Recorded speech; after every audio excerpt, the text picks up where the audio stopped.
there, Trish here with another video about purple martins. And today I'm going to talk to you about protecting your birds.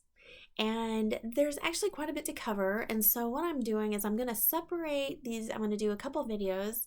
And today's video, I'm going to talk about native predators and native birds and animals that might, be a problem. So the first thing I want to talk about is animals. I have never really had problem with animals attacking my birds. One of the things that you'll read about on the website is like snakes and raccoons. And what they suggest is that if you have a problem with snakes, I guess that they will actually slither up to the top of the pole and kill the babies or eat the eggs. I've never seen that. I've never had that problem, but the suggestion is to put what they call a pole guard at the bottom of your pole that will prevent that from happening. Raccoons, I guess, are a problem as well. I have never seen or had a raccoon,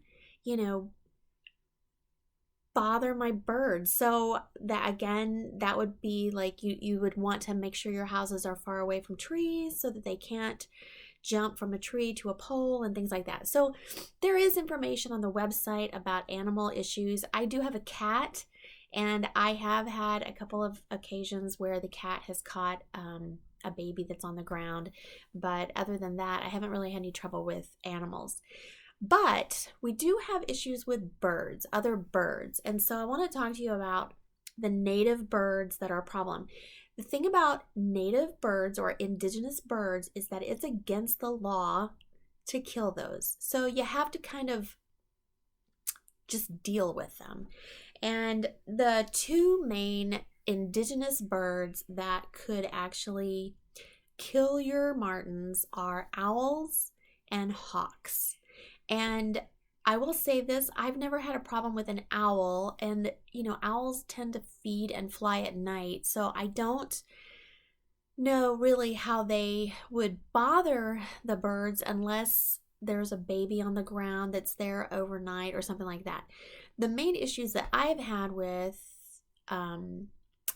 predator birds is hawk, and I didn't have any problems until last year. And hawks are they're just not very many, birds that could fight against them. And so they are like, coming by my house, and it looks like a little purple martin buffet at my house. So he just kind of hangs around. About every 5 or 6 days, he picks off another bird. So, I wish I had better advice on how to deal with the hawks.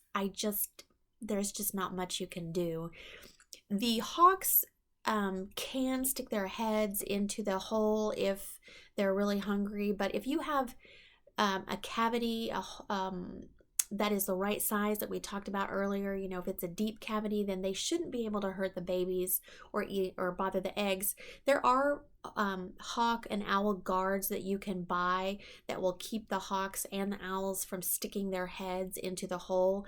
But I've just never had problems with them doing that. The biggest problem I have is when they pick them off the ground, the babies, if they're on the ground. We can talk more about why there would be babies on the ground later, but typically the hawks don't pick off martins when they're flying. The martins are super fast. They're actually one of the fastest birds there are, and so the hawks don't catch them like in the air. And if a hawk shows up during the day and the birds are out there and they see it, they sound the alarm. So it's, they chase off the hawk. It's when the hawk catches them by surprise or sees a baby on the ground. So I don't really have a whole lot for you for the hawks, unfortunately. I wish I did. But then there are a couple of other birds that I want to mention before I finish this that are also indigenous, but they're not predators, they're just competitors. And so sometimes you may notice a bird that has moved into your house, and and they don't really belong there. And so one of those is the eastern bluebird.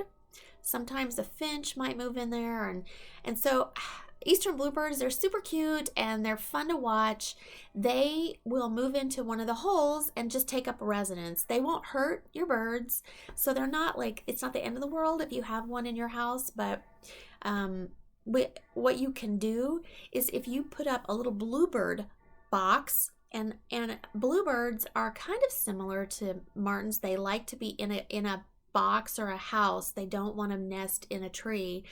The bluebirds, though, they like a deep cavity, so they will go in the hole, and then they're like their nest to be down low, like 6 inches down. So if you buy just a little store-bought bluebird house from Lowe's or something like that and set that up, if given the option, the bluebird will pick that and he will move into that. And bluebirds are very territorial.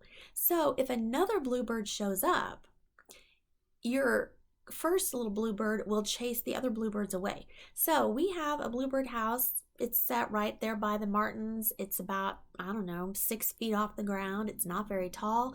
And we have a little bluebird, and he has just the full reign of the property, and he keeps all the other bluebirds away, and he flies around, and he's a lot of fun. I can see him actually right now. I'm looking over my computer screen, and he's sitting on the perch on top of one of my poles.